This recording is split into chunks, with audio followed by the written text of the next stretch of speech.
নমস্কার প্রিয় শ্রোতা বন্ধুরা, এখন শুনছেন তিয়াশার গল্পের বৈঠক থেকে গল্প পাঠ। তিয়াশার গল্পের বৈঠকের আজকের নিবেদন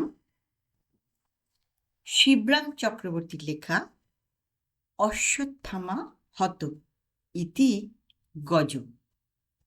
শুরু করছি আজকের গল্প পাঠ। অশ্বত্থামা হত ইতি গজ। পাশের বাড়ি বেরি হওয়ার পর থেকে মন খুব খারাপ যাচ্ছিল। পাশের বাড়ির সঙ্গে কোনো সম্পর্ক ছিল যে তা না, সম্পর্ক হবার আশঙ্কাও ছিল না, কিন্তু বেরির সঙ্গে সম্পর্ক হতে কতক্ষণ? যে বেপরা ব্যারাম এত দূর পর্যন্ত এগোতে পেরেছে, তার পক্ষে আর একটু কষ্ট স্বীকার করা এমন কি কঠিন? কদিন থেকে শরীরটা খারাপ বোধ করতে লাগলাম। মনের মধ্যে স্বগতোক্তি শুরু হয়ে গেল, ভালো করছো না হে অশ্বিনী, সময় থাকতে ডাক্তার দেখাও। মনের পরামর্শ মানতেই হয়। ডাক্তারের কাছেই গেলাম, বিখ্যাত গজেন ডাক্তারের কাছে। আমাদের পাড়ায় ডাক্তার এবং টাক্তার বলতে একমাত্র তাকেই বোঝায়। তিনি নানা রকম পরীক্ষা করলেন, পালসের বিট গুনলেন, ব্লাড প্রেশার নিলেন, স্টেথোস্কোপ বসালেন, অবশেষে কেবল আঙুলের সাহায্যে বুকের নানা স্থানে বাজাতে লাগলেন। বাজনা শেষ হলে বললেন, আর কিছু না, আপনার হার্ট ডায়ালেট করছে। বলেন কি গজেনবাবু? আমার পিলে পর্যন্ত চমকে উঠল। তিনি দারুণ গম্ভীর হয়ে গেলেন। কখনো বেরি হয়েছিল কি? পাশের বাড়িতে। ভয়ে ভয়ে বলতে হলো। রোগ লুকিয়ে আর লাভ কি? ঠিকই হয়েছে, বেরির আফটার এফেক্টই এইটা। তাহলে কি হবে? আমি অত্যন্ত কাতর হয়ে পড়লাম। তাহলে কি আর বাঁচব না? একটু শক্ত বটে, এরকম অবস্থায় যে কোনো মুহূর্তে হার্ট ফেল করা সম্ভব। গজেনবাবু, আপনার কোনো কথা শুনবো না, আমাকে আপনাকে বাঁচাতেই হবে, করুণ কণ্ঠে বললাম। তা যে করেই হোক আপনাকে সেটা করতেই হবে। আমি না বেঁচে থাকলে আমাকে দেখবে কে? আমাকে দেখবার যে আর কেউ নেই। 5 টাকা ভিজিট দিয়ে ফেললাম। আচ্ছা, চেষ্টা করে দেখা যাক, গজেন ডাক্তার বললেন। একটা ডিজিটালিসের মিক্সচার দিচ্ছি আপনাকে, নিয়মিত খাবেন, ওতেই সারবে। আমি আরও 5টা টাকা ওর হাতে গুঁজে দিলাম। তবে তাই কয়েক বোতল তৈরি করে আমাকে দিন, আমি হরদম খাবো। হরদম নয়, দিনে 3 বার। আর কোথাও চেঞ্জে চলে যান, এই পশ্চিম টশ্চিম গেলে ভালো হয়, এই আর কি। সেখানে গিয়ে একেবারে কমপ্লিট রেস্ট। প্রাণের জন্য মরিয়া হতে মানুষের তো বেশিক্ষণ সময় লাগে না। বললাম, তাই যাচ্ছি না হয়। ডালটনগঞ্জে মামার বাড়ি, সেখানেই যাব। কমপ্লিট রেস্ট, বুঝেছেন তো? হাঁটা চলা কি ঘোরাফেরা কি দৌড়ঝাঁপ কি কোনো পরিশ্রমের কাজ একদম চলবে না। করেছেন কি মরেছেন, যাকে বলে হার্ট ফেল। দেখতে শুনতে কিচ্ছু করতে দেবে না, সঙ্গে সঙ্গে খতম। বুঝেছেন তো অশ্বিনীবাবু? অশ্বিনীবাবু হাড়ে হাড়ে বুঝেছেন। ডাক্তার দেখাবার আগেও বুঝেছেন এবং পরেও বুঝেছেন। যেদিনই পাশের বাড়িতে বেরির সূত্রপাত হয়েছে, সেই দিনই তিনি জেনেছেন তাঁর জীবন সংশয় এবার। তবু গজেনবাবুকে আশ্বস্ত করি, নিশ্চয় পরিশ্রম না করার জন্যই যা পরিশ্রম তাই করব, আপনি নিশ্চিন্তে থাকুন। এখন থেকে অলস হওয়ার জন্যই আমার আপ্রাণ চেষ্টা থাকবে। মামারা থাকেন ডালটনগঞ্জে, সেখানে তাদের ক্ষেত খামার। মোটা বেতনের সরকারি চাকরি ছেড়ে দিয়ে জমি টমি কিনে চাষবাস নিয়ে পড়েছেন। বেকার সমস্যার সমাধানের মতলব ছোটবেলা থেকেই মামাদের মনে ছিল, কিন্তু চাকরি করার জন্য সেটা করে উঠতে পারছিলেন না। চাকরি করলে তো আর বেকার কি করে হয়? সমস্যাই নেই তো ওই সমাধান করবে কিসের? অনেক দিন মানসিক কষ্টে থেকে অগত্যা তারা চাকরিটাই ছাড়লেন। তারপরই এই চাষবাস। কলকাতার বাজারে তাদের তরকারি চালান আসে। সরকারি গর্বে অনেককে গর্বিত দেখেছি, কিন্তু তরকারির গর্ব কেবল আমার মামাদের একচেটিয়া ব্যবসা অনেকদিন থেকেই শোনা যাচ্ছিল, দেখার বাসনাও ছিল। এবার এই রোগের অপূর্ব সুযোগে মামার বাড়ি যাওয়াও হলো, চেঞ্জে যাওয়া হলো, এবং চাই কি তাদের তরকারির সাম্রাজ্য হয়তো চোখেও দেখতে পারি আর চেখেও দেখতে পারি। মামারা আমাকে দেখে খুব খুশি হয়ে ওঠেন। বেশ বেশ, এসেছে যখন তখন থাকো কিছুদিন। বড় মামা বললেন, থাকবই তো, থাকবই তো। পায়ের ধুলো নিতে নিতে বলি, চেঞ্জের জন্যই তো এলাম। মেজো মামা বলেন, এসেছ, ভালোই করেছ। এতদিনে পটলের একটা ব্যবস্থা হলো। ছোট মামা সায় দেন, হ্যাঁ, দুর্ভাবনায় ছিল, যাক ভালোই হয়েছে। তিন মামাই যুগপৎ ঘাড় নাড়তে থাকেন। বুঝলাম মামাতো ভাইদের কোনো গুরুভার আমাকে বহন করতে হবে। হয়তো তার পড়াশোনার দায়িত্ব নিতে হতেও পারে। বেশ তো, ছেলে পড়ানো এমন কিছু কঠিন কাজ নয় যে তাতে হার্ট ফেল হয়ে যাবে। গুরুতর পরিশ্রম কিছু না করলেই হলো।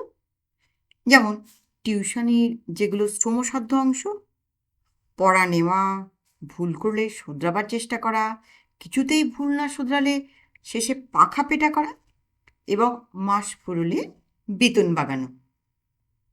এখন থেকেই এগুলো বাদ দিয়ে সতর্ক থাকলাম। হ্যাঁ, সাবধানেই থাকব, দস্তুর মতোই। হ্যাঁ, যাতে কান মূলবার কষ্টটুকুও স্বীকার করতে না হয়। বরং প্রশ্রয় দেব পটলকে, যদি পড়াশোনায় ফাঁকি দিতে চায়, কিংবা কাঠফাটা রোদ জেগে উঠলে যদি ওর ডান্ডাগুলি খেলার প্রবৃত্তি জেগে ওঠে। হ্যাঁ, ভাতৃভক্তি আমার যতই থাক, প্রাণের চেয়ে পটল কিছু আপনার নয়। সে আমার মামাতো পটলই হোক আর মাস্তুতো পটলই হোক। মামাতো ভাইদের সঙ্গে মুলাকাত হতে দেরি হলো না। তিনটে ডানপিটে বাচ্চা, মামা পিছু একটা করে গুনে দেখলাম। এর মধ্যে কোনটি পটল আবিষ্কার করতে হয় আমাকে। ঠিক। আলাপ আরম্ভ করি। তোমার নাম কি খোকা? রাম ঠন ঠন। হ্যাঁ, সে আবার কি? পরিচয়ের সূত্রপাতে পিলে চমকে যায়। দ্বিতীয় জনের অযাচিত জবাব আসে, আমার নাম ভট্টরিদাস। আমার দম আটকাবার জোগাড়। বাঙালির ছেলে, এসব আবার কি নাম? বড় মামা পরিষ্কার করে দেন, যে দেশে থাকতে হবে সেই দেশের দস্তুর মানতে হবে না? তা না হলে বড় হয়ে এরা এখানকার 10 জনের সঙ্গে মিলেমিশে থাকবে কি করে, মিল খাবে কি করে? মেজি মামা বলেন, এসব ডালটনি নাম, যে দেশে যা দস্তুর তাই। ছোট মামা বলেন, এখানকার সবাই বাঙালিকে বড় ভয় করে, জানো তো? আমরা ব্যবসা করতে এসেছি, যুদ্ধ করতে তো আসেনি। তাই ভয়ঙ্কর বাঙালির নাম সব বাদ দিয়ে এদেশে সাদাসিধে নাম রাখা। তৃতীয়টিকে প্রশ্ন করতে আমার ভয় করে, তুমি তবে পটল? ছেলেটির দিক থেকে একটা ঝটকা আসে, হুঁ, আমার নাম গিদ্ধৌর। হাট ফেরের একটা বিষম ধাক্কা ভয়ানক কেটে যায় আমার। পকেট থেকে বের করে চট করে এক দাগ ডিজিটালিস খেয়ে নিই। পটল তবে কার নাম? তিনজনই ঘাড় নাড়ে, জানি না তো। ভট্টরিদাস এগিয়ে এসে হাতের শিশিটা হস্তগত করে, সিরাপ তো? 3টি বোতল ওদের 3জনের হাতে দিই। মেজমামা একটি লেবেলের ওপর দৃকপাত করে নিলেন, বললেন, সিরাপ নেহি, ডিজিটালিস হ্যায়, খাও মত, তাক্কা উপর রাখ দেও। ভট্টদাস রামঠানাঠানকে বুঝিয়ে দেয়, समझा कुछ? इसी से ही डिज लंठन बनती है, এই দবাই সে। বড় মামা বলেন, অশ্বিনী, সেই কাল বিকেলে গাড়িতে উঠেছ, খিদে পেয়েছে নিশ্চয়ই, কিছু খেয়ে নাও আগে। ত্রম্বক ওঝার ডাক পড়ল। ছোট মামা আমার বিস্তৃত দৃষ্টির জবাব দেন, তোমার দাদামশাইয়ের সঙ্গে মামিরা সব তীর্থে গেছেন কি না, তাই দিন কতকের জন্য এই মহারাজকে কাজ চালানোর জন্য রাখা হয়েছে। 23টা চাপাটি আর কুছ তরকারি নিয়ে মহারাজের অভ্যুদয় হয়। 3টি চাপাটি বা চপেটা ঘাত সহ্য করতেই প্রাণ যায় যায়। তারপর কিছুতেই আর টানতে পারি না। মামারা তো হাসতে থাকেন। অগত্যা লজ্জায় পড়ে আরও 2.5টা কোনো রকমে গলাধ্যকরণ করি। মামা ভয়ানক হাসেন, তোমার যে দেখি পাখির খোরাক। আমি বলি, খেতে পারতাম, কিন্তু পরিশ্রম করা ডাক্তারের নিষেধ কি না। আঁচিয়ে এসে লক্ষ্য করি আমার ভুক্তাবাসের সেই 17.5টা চাপাটি ফ্রম রামঠনাঠন টু গিধৌর চোখের পলকে নিঃশেষ করে এনেছে। এই দৃশ্য দেখাও কম শ্রমসাধ্য নয়। তৎক্ষণাৎ আর এক দাগ ডিজিটালিস খেতে হয়। বড় মামা বলেন, চলো একটু বেরিয়ে আসা যাক, জায়গাটা দেখবে না। অনিচ্ছা সত্ত্বেই বেরোতে হয়। ডাক্তারের মতে বিশ্রাম দরকার, একেবারে কমপ্লিট রেস্ট। কিন্তু মামারা রেস্ট কাকে বলে জানেন না। আলস্য ওদের 2 চক্ষের বিষ। নিজেরা তো অলস থাকবেনই না, আর কাউকে থাকতেও দেবেন না। সমস্ত ডাল্টনগঞ্জটা ঘুরলাম। অনেক দ্রষ্টব্য জায়গা দেখা হলো, যা আমার কোনোদিনই দেখার প্রয়োজন ছিল না। পুরো 3.5 ঘন্টা, পাক্কা 11 মাইল ধরে ঘোরা হলো। প্রতি পদক্ষেপেই মনে হয় এই বুঝি আমার হার্টটা ফেল করলো, কিন্তু কোনো রকমে আত্মসম্বরণ করে ফেলি। কি করে যে কি করি আমি নিজেই সেটা বুঝতে পারি না। বাড়ি ফিরে এবার 42টা চাপাটির সম্মুখীন হতে হয়। পাখির খোরাক বলে আমাকেই সবচেয়ে কম দিয়েছে। পরে খাবো জানিয়ে এক ফাঁকে ওগুলো ছাদে ফেলে দিয়ে আসি। একটু পরে গিয়ে দেখি চিহ্ন মাত্রও নেই। পাখির খোরাক তবে সত্যি? খাবার পর শোবার আয়োজন করছি। বড় মামা বলেন, আমাদের ক্ষেত খামার দেখবে চলো। ছোট মামা বলেন, দিবানিদ্রা খুব খারাপ, ওতে শরীর ভেঙে যায়। আমি বলি, আজ আর না, কাল দেখব। তবে চলো দেহাতে গিয়ে আখের রস খাওয়া যাক। আখের ক্ষেত দেখেছো কখনো? আখের রসের লালসা ছিল। জিজ্ঞাসা করলাম, খুব দূরে নয় তো? আরে না না, কাছে, 2 কদম মোটে। কদমে কদম হয় জানিনি, পাক্কা 14 মাইলটা হাঁটা হলো। তবুও শুনি এই কাছেই, এই এসেই পড়লাম বলি প্রাণের আশা ছেড়েই দিয়েছি। মামার পাল্লায় পড়লে প্রাণ প্রায় থাকেই না, রামায়ণ মহাভারতে তার প্রমাণ আছে, তাই না? আরও 2 মাইল পরে দেহাত। আখের রস খেতে খেতেই দেহ কাত করলাম।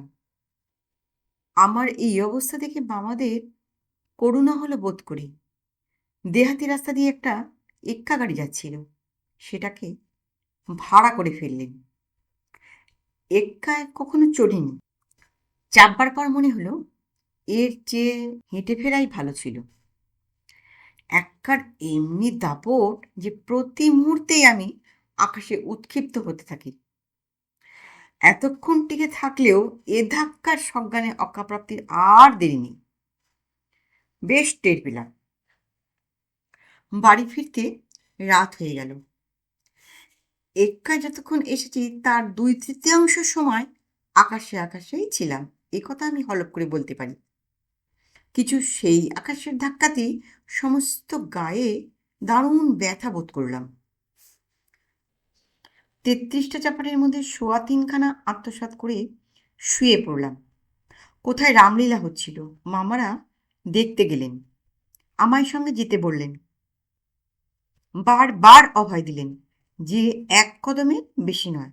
কিন্তু আমি ঘুমের ভান করে পড়ে থাকলাম। ডালটনি ভাষায় 1 কদম মানে যে 21 মাইল, তা আমি ভালো করেই বুঝেছি। আলাদা বিছানাও ছিল না, একটা মাত্র বড় বিছানা পাতা, তাতেই ছেলেদের সঙ্গে আমাকেও শুতে হলো। খানিকক্ষণে বুঝতে পারলাম যে সৌরজগতেই বাস করছি। আমার আশেপাশে 3টে ছেলে যেন 3টে গ্রহ, তাদের কক্ষ পরিবর্তনের আর কামাই নেই। এই যেখানে একজনের মাথা দেখি, একটু পরেই দেখি সেখানে তার পা।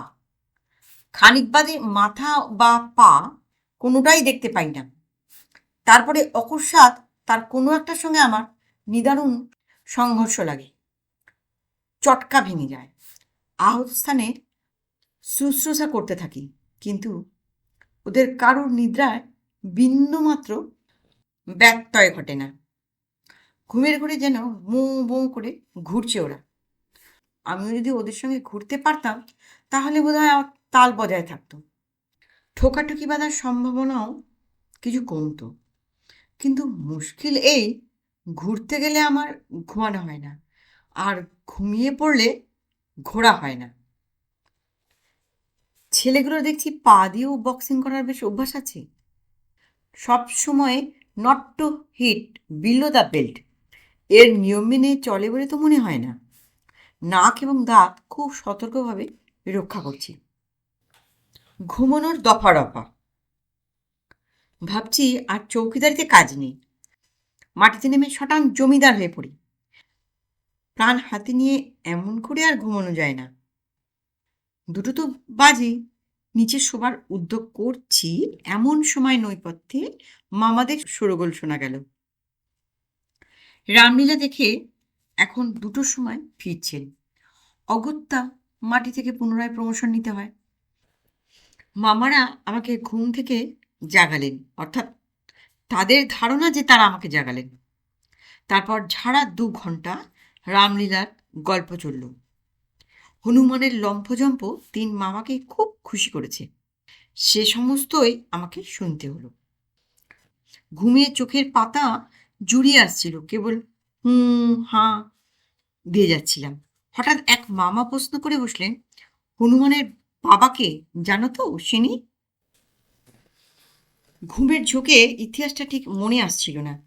হনুমান প্লুরাল হলে মামাদের নাম করে দিতাম, কিন্তু সিঙ্গুলার অবস্থায় কার নাম করি? সসংকোচের সঙ্গে বললাম, জাম্বুবান নয় তো? বড় মামা বললেন, পাগলা। মেজমাও বললেন, যা আমরা নিঃশ্বাসে টানছি তাই। এতক্ষণে বুঝেছি। হঠাৎ আমার বুদ্ধি খুলে যায়, বলে ফেলি, হ্যাঁ, যত সব রোগের জীবাণু। হুম হুম।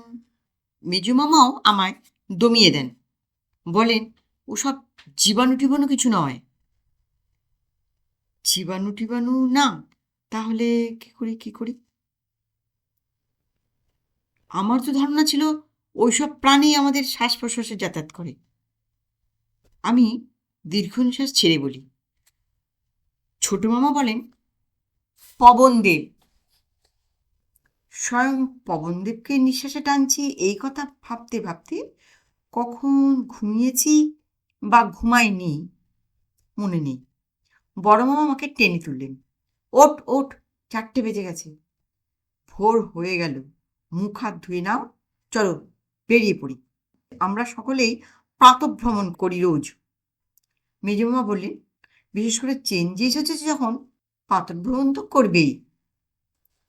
ছোট মামাও সায় দেন, ডালটনগঞ্জের হাওয়াই হলো আসল, হাওয়া খেতে এসে যদি হাওয়াই না খাও তাহলে খেলে কি? চোখে মুখে জলের ঝাপটা দিয়ে মামাদের সঙ্গে বেরিয়ে পড়লাম। 7.5 মাইল হাঁটবার পর বড় মামা দুধারে যত দূর যায় বাহু বিস্তার করলেন। এই সব আমাদের জমি। যতদূর চোখ যায় কেবল জমি আর জমি, জমিই চোখে পড়ছে। মেজমামা বলেন, এবার যা আলু ফলেছিল তা যদি দেখতে, পটলও খুব হবে এবার। ছোট মামা ঘাড় নাড়েন, আমরা সব নিজেরাই করি, জন্মজুরের সাহায্য নিই না। স্বাবলম্বনের মতন কি আর জিনিস আছে বলো? গতবারে আমরা 3 ভাইয়ে তুলে কুলিয়ে উঠতে পারলাম না, প্রায় 2.5 লক্ষ পটল ইঁচড়েই পেকে গেল, বিলকুল বরবাদ। পাকা পটল তো আর চালান হয় না, কে নেবে? বড় মামা দীর্ঘ নিঃশ্বাস ছাড়েন। তবু প্রত্যেকে 10 লাখ করে তুলেছিলাম আমরা। মেজে মামা আশ্বাস দেন, যাক, এবার আর নষ্ট যাবার ভয় নেই। অশ্বিনী এসে পড়েছে, বাড়তিটা ওই তুলতে পারবে। ছোট মামা বলেন, কিন্তু এবার পটল ফলেছেও 1.5। তাও পারবে, জোয়ান ছেলে, উঠে পড়ে লাগলে ও আমাদের ডবল তুলতে পারে। বড় মামা পিঠ চাপড়ান। পৃষ্ঠপোষকতার ধাক্কা সামলে নিয়ে ক্ষীণ স্বরে বলি, পটলের সিজনটা কবে? আর কি, দিন 7 পরেই পটল তোলা শুরু হয়ে যাবে। 14 মাইল থেকে টলতে টলতে বাড়ি ফিরেই ডিজিটালিসের অন্বেষে গিয়ে দেখি 3টে বোতলই ফাঁকা। গিদ্ধরকে জিজ্ঞাসা করি, ক্যা হুয়া? গিদ্ধর জবাব দেয়, উ দোনো খা ডালা। ভট্টরিদাস প্রতিবাদ করে, নেহি জি, উ ভি খায়া। আপকো ডিজ সিরাপ উ ভি বসায়া।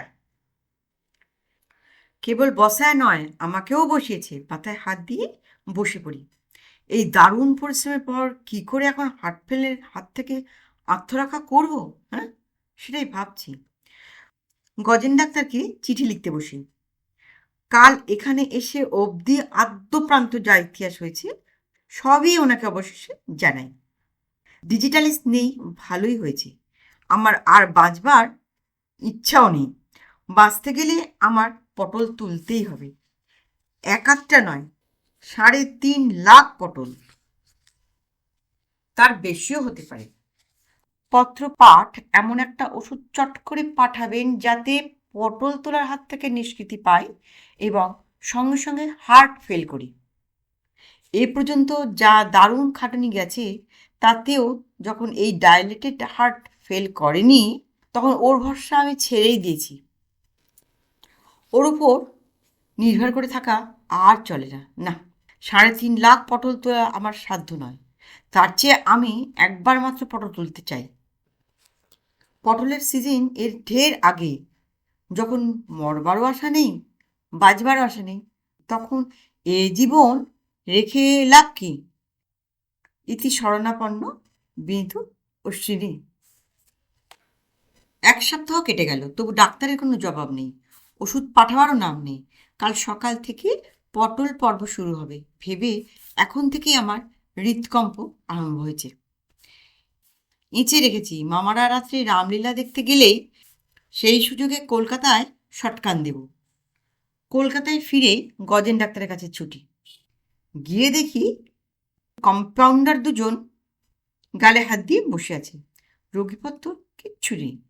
জিজ্ঞাসা করলাম, গজেনবাবু কোথায়? 2-3 বার প্রশ্নের পর অঙ্গুলি নির্দেশে জবাব দেয়, ও, এই বাড়ির তেতলায় গেছেন বুঝি রোগী দেখতে? উত্তর আসে, না, আরও উপরে। আরও উপরে? কিরকম, ছাদে নাকি? আমি অবাক হয়ে যাই, আগে না, আরও উপরে।